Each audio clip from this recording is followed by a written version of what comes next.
Hey guys, Graham here from therecordingrevolution.com.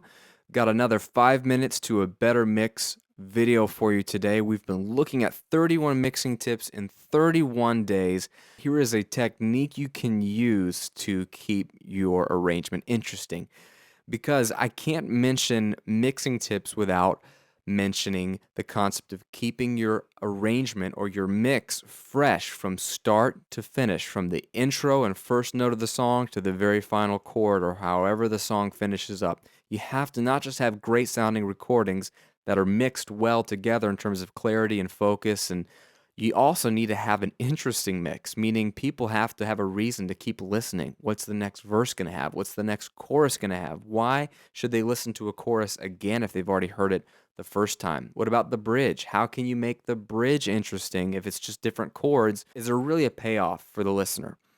These are the types of decisions you have to make as a mixer, is keeping it fresh from start to finish. So any technique, any tip, any method you can find to make that easier for you, do it.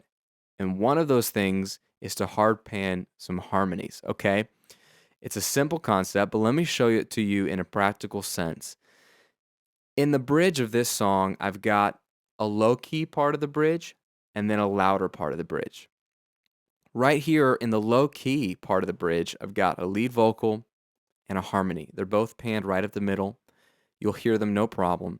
And then you're going to hear the drums come back in a little bit bigger, more guitars kick up a notch, and then I have a harmony become doubled. So there's two of them singing the exact same thing, but I pan them out hard left and right. So it starts in the middle, it starts focused, but then it pans them hard left and right. Take a listen. You are my God and Savior. You're my deliverer. You are my God and Savior. You're my deliverer. You hear how it just opens up in a huge way? Okay, now it's granted there's other things making that dynamic. There, again, are other instruments, and that's part of a good arrangement, good recording. But I wanted the vocals to follow this natural ebb and flow of the song. You know, you can imagine when the band's playing this live, they're tight, they're focused, and then that snare hit, just opens up the whole rest of the bridge to just kick it up a notch, and the band just revs everything up, and it's the payoff of this part of the song. The vocals have to follow suit, and one great way to do that is to open up the harmonies, okay? We've already looked at widening your main lead vocal. That's one technique, and this is a different one. It's not hard at all. Make sure you have a double of your harmony. For instance, I've got him singing the harmony right here in the green track. Right below it in the yellow is an exact copy. So take a listen. You are my God. Right, so he sang it twice.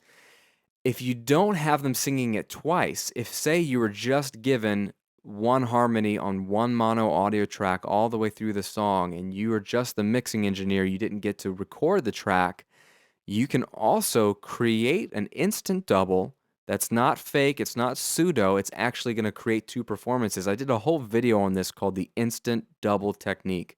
Look it up on YouTube, you'll find it, and I can explain it a little bit better there, but you can take part of one track, move it around to another track, and in essence, you're creating a legitimate double, nothing that's going to phase or sound weird, and that'll give you something to play with. So look at that. But once you have a double on a harmony, experiment with something other than just a thicker sounding vocal right up the middle.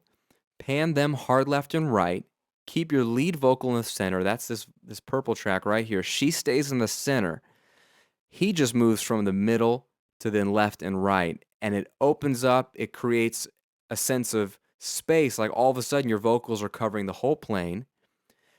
All of a sudden the lead vocal is a little more prominent because she's all by herself in the middle.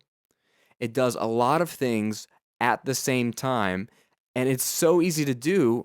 Everyone should try this. We'll listen to it with just the vocals here, just so you get the idea. You're my deliverer.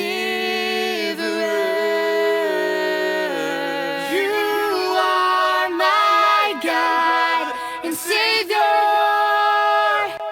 And there it is. It just opens things up. It keeps things interesting. It allows the listener to go, ah, something changed. Something sounds exciting. And you didn't have to turn up the volume or do anything crazy with automation and plugins. You just move parts around in the stereo field and take advantage of the fact that you have two speakers. Try it. I love it. See if it helps you out in your mixes. Again, this is Graham at therecordingrevolution.com with 5 minutes to a better mix.